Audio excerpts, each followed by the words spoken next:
Premier, over here. Okay. Yesterday in your comments, you mentioned how nasty politics can be at times. And I'm wondering, in this modern era, the modern media era, blogosphere, and stuff like that, do you think that politics in British Columbia has become so nasty that it's going to discourage really good people from getting into the public service?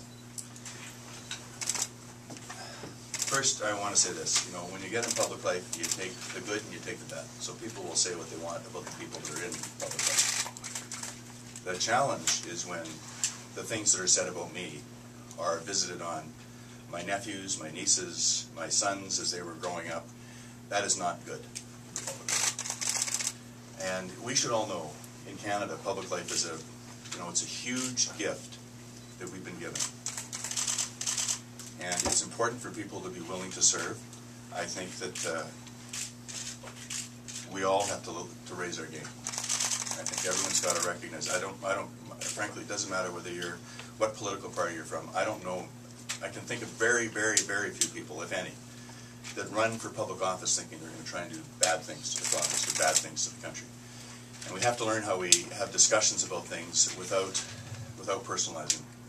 You know, you and I could have a complete disagreement on how we can build a better province, or a better education system, or a better healthcare, more reliable healthcare system. And it doesn't mean you're a bad person because you disagree with me. And I think we do have to learn, as Canadians, that people that decide to serve are trying to serve to do what's good for their city, their town, their region, their province, and their country.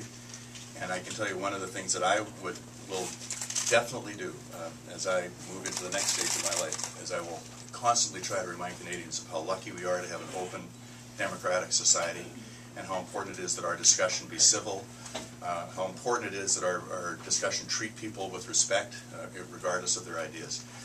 And I think we all lose when people do say, there is no way I would ever put myself up forward for public office because of the commentary that takes place, because of the things that people say. And it's reckless, and it's irresponsible. And unfortunately, one of the things that happens is when people have an idea that they say, you know, this is different, and they decide they can't have a discussion with you on the merits.